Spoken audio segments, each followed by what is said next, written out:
Assalamualaikum warahmatullahi wabarakatuh. Pada mata kuliah belajar dan pembelajaran ini, kami dari kelompok 13 akan membahas tentang motivasi dalam belajar.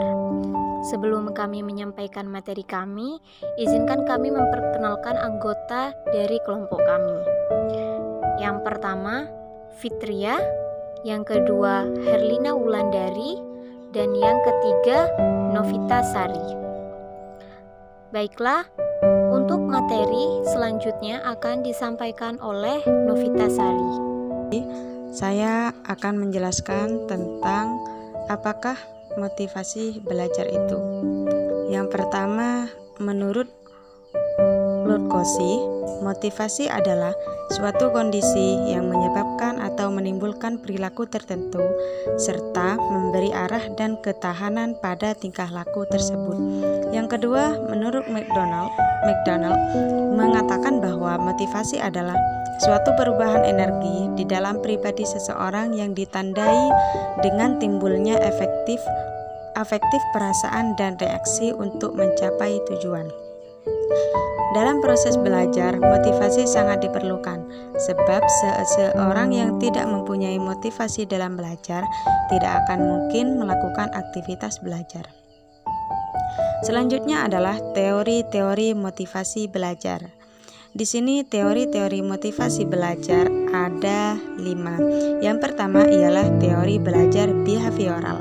Skinner, pakar behaviorisme, yang menyatakan bahwa belajar merupakan proses perubahan perilaku dan tidak perlu memisahkan teori belajar dengan motivasi, karena motivasi merupakan produk dari sejarah penguatan.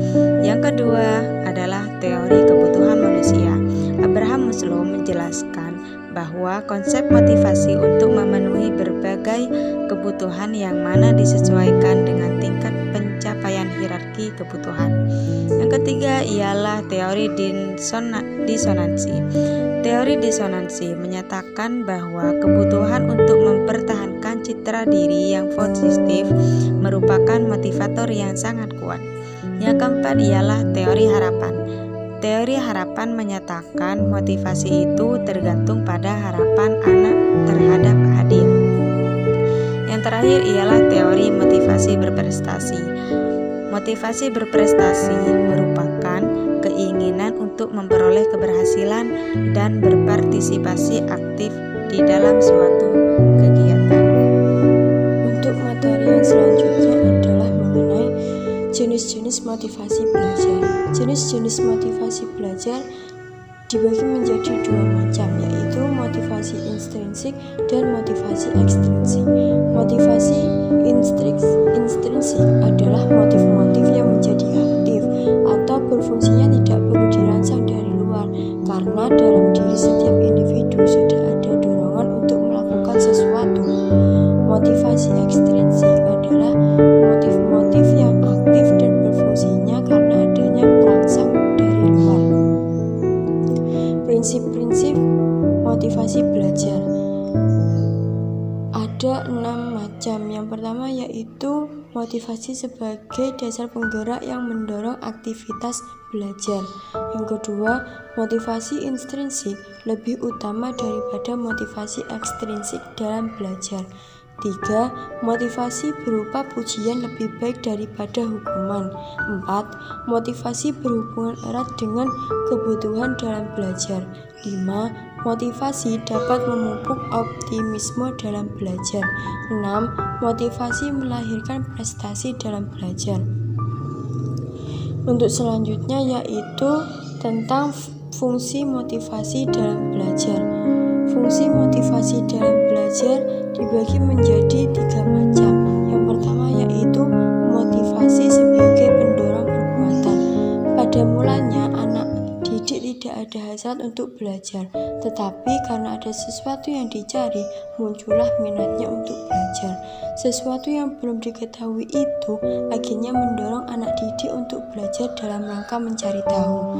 Jadi, motivasi yang berfungsi sebagai pendorong ini mempengaruhi sikap apa yang seharusnya anak didik ambil dalam rangka belajar. Yang kedua yaitu motivasi sebagai penggerak perbuatan. Dorongan psikologis yang melahirkan sikap terhadap anak didik itu merupakan suatu kekuatan yang tak terbendung, yang kemudian terjelma dalam bentuk gerakan psikofisik. Di sini anak didik sudah melakukan aktivitas belajar dengan segenap raga dan jiwa. Akal pikiran berproses dengan sikap pada yang cenderung tunduk dengan kehendak perbuatan belajar.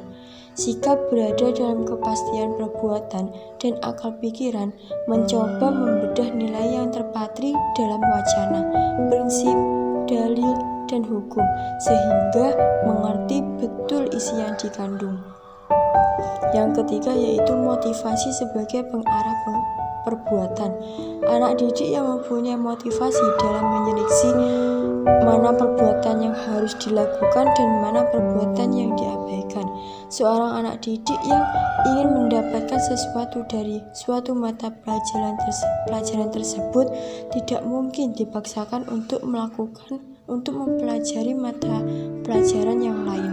Pasti anak didik akan mempelajari mata pelajaran di mana tersimpan sesuatu yang ingin dicari itu. Sesuatu yang akan dicari anak didik merupakan tujuan belajar yang akan dicapainya. Tujuan belajar itulah sebagai pengarah yang memberikan motivasi kepada anak didik dalam belajar. Selanjutnya adalah bentuk-bentuk motivasi dalam belajar. Yang pertama, memberi angka.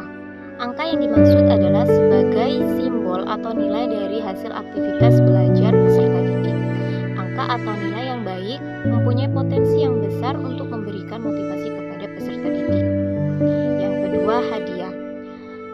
Hadiah adalah memberikan sesuatu kepada orang lain sebagai penghargaan atau kenang-kenangan. Dalam dunia pendidikan, hadiah bisa dijadikan sebagai alat motivasi.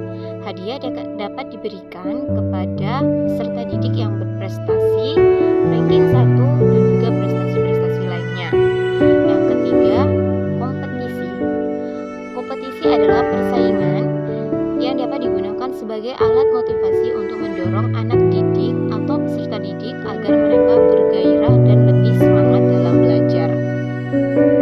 Yang keempat adalah ego involvement.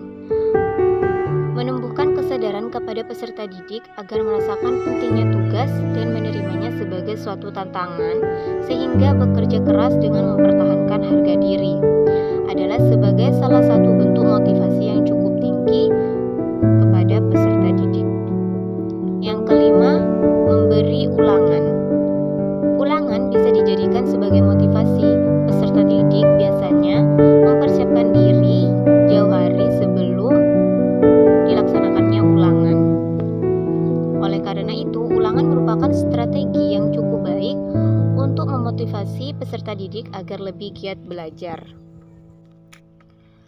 Yang keenam, mengetahui hasil. Bagi peserta didik yang menyadari betapa besarnya sebuah nilai prestasi belajar, mereka akan meningkatkan intensitas belajarnya untuk mendapatkan prestasi belajar yang melebihi prestasi belajar yang diketahui sebelumnya atau prestasi yang didapatkan sebelumnya. Yang ketujuh adalah pujian. Pujian adalah bentuk reinforcement yang positif dan sekaligus merupakan motivasi yang baik kepada peserta didik. 8. Hukuman. Meskipun hukuman sebagai reinforcement yang negatif, tetapi jika dilakukan dengan tepat dan bijak, akan menjadi sebuah alat motivasi yang baik dan efektif. Hukuman akan menjadi alat motivasi yang baik ataupun yang positif jika dilakukan dengan pendekatan edukatif dan bukan karena dendam. 9. Hasrat untuk belajar. Hasrat untuk belajar adalah gejala psikologis yang tidak berdiri sendiri, tetapi berhubungan dengan kebutuhan peserta didik untuk mengetahui sesuatu dari objek yang akan dipelajarinya. Yang terakhir adalah minat. Minat adalah suatu rasa lebih suka atau rasa ketertarikan pada suatu hal atau aktivitas tanpa ada yang menyuruh. Minat besar pengaruhnya terhadap aktivitas belajar peserta didik. Peserta didik yang berminat terhadap suatu mata pelajaran akan mempelajarinya dengan sungguh-sungguh karena ada daya tarik baginya. Selanjutnya adalah tujuan motivasi dalam proses belajar siswa. Motivasi dalam proses belajar memiliki beberapa tujuan, yaitu yang pertama, membuat siswa menjadi lebih semangat belajar. Yang kedua, meminimalisir rasa jenuh. Yang ketiga, membantu siswa dalam menemukan tujuannya. Yang keempat, menumbuhkan sikap optimisme dalam diri siswa.